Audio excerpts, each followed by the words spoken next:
నమస్తే. ప్రస్తుతం మనం మూడవ వార్డు అభ్యర్థి మాల నాగమణి యాదయ్య గారితో ఉన్నాము. బీఆర్ఎస్ పార్టీ అభ్యర్థి తరపున పోటీ చేస్తున్నారు. అక్క చెప్పండి, గతంలో బీఆర్ఎస్ పరిపాలన ఎట్లుండే, ఇప్పుడున్న కాంగ్రెస్ పరిపాలన ఎట్లుండదు? గతంలో బీఆర్ఎస్ పరిపాలన చాలా బాగుండే. అందరు కేసీఆర్ని ఇంటికి పెద్ద కొడుకు అని అనేవాళ్ళు. ఇప్పుడు ఏది వచ్చినా కానీ ఏం లేదు. 4 హామీలు ఇచ్చారు, 4 హామీలు కూడా ఏమీ లేవు. ఇప్పుడు మేము హిమాయత్నగర్ గ్రామం నుంచి 3వ వార్డుగా బీఆర్ఎస్ ప్రభుత్వం మాకు సీటు పిలిచి ఇచ్చినందుకు మేము అనుకున్న పనులు సాధిస్తాము. కాంటాక్ట్ అన్నీ ప్రతి ఒక్క వర్క్ కంప్లీట్గా చేద్దామని నేను హామీ ఇస్తున్నాను.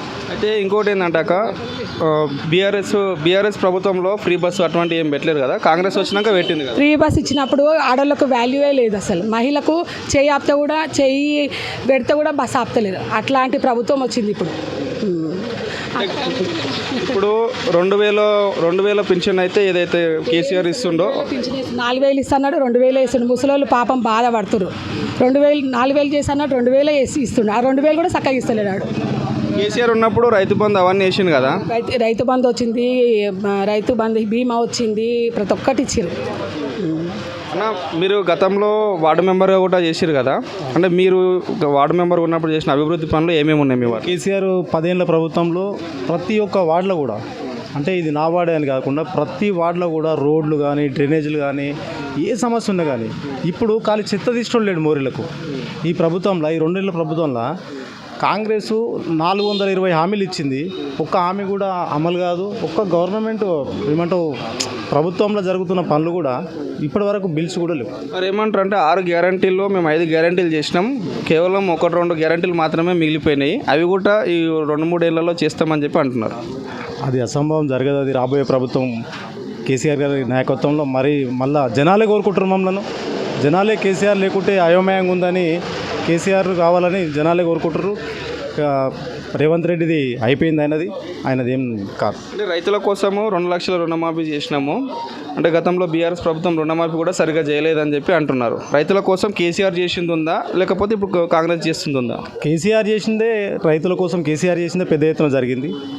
రేవంత్ రెడ్డి గారు ఏం దళిత బంధు అవన్నీ పెద్ద ఎత్తున కేసీఆర్ గారు చేసిందే ఉంది.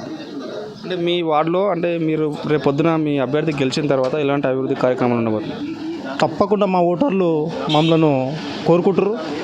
అభివృద్ధి మాల నాగమణి గారు అయితేనే అభివృద్ధి బాగుంటుందని, రాబోయే ప్రభుత్వం కూడా కేసీఆర్ గారు ఉంటుందని ఆశిస్తూ, ఇప్పుడు 26 వార్డుల్లో ఖచ్చితంగా మున్సిపాలిటీ చైర్మన్గా మీరు ఉంటారని అనుకుంటున్నారా?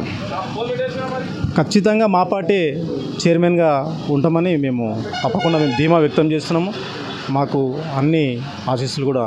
మీ వార్డు ఓటర్లను ఉద్దేశించి మీరేం చెప్పాలనుకుంటున్నారు? మా వార్డుకు మరియు అందరూ ఒక క్యాస్ట్ అని కాదు, అన్ని కులాల, అన్ని వర్గాలు ఉన్నారు. అన్ని వర్గాలకు సమన్యాయంగా మేము పనిచేస్తామని నేను హామీ ఇస్తున్నా. మా వార్డులో చేసినాం, మేము ప్రతి వర్క్ చేసినాం కాబట్టి మా వార్డులో అందరికీ తెలుసు. మా ఊర్లో కూడా అందరికీ, అన్ని వార్డులలో, మా ఊర్లో 4 వార్డులలో కూడా కంప్లీట్ మళ్ళీ నాగమణి గారు ఏంటంటే ప్రతి ఒక్కరికి కూడా పేరున్నది కాబట్టి ఏం చేస్తామనేది, వీళ్ళంతా చాలామంది ఉన్నారు నా మీద. ఇంకా 2 ఇండిపెండెంట్లు ఉన్నారు, 3 క్యాండిడేట్లు ఉన్నారు. వీళ్ళందరూ 5 మందిని పోలిస్తే పలానా వ్యక్తి ఎవరు ఎట్లాంటి వాడు అంటే జనాలే చెప్తారు అన్నమాట. ఆ విధంగా మేము పనిచేస్తాం అని మా వార్డు సభ్యులకు నేను తెలియజేస్తాను. 3వ నెంబర్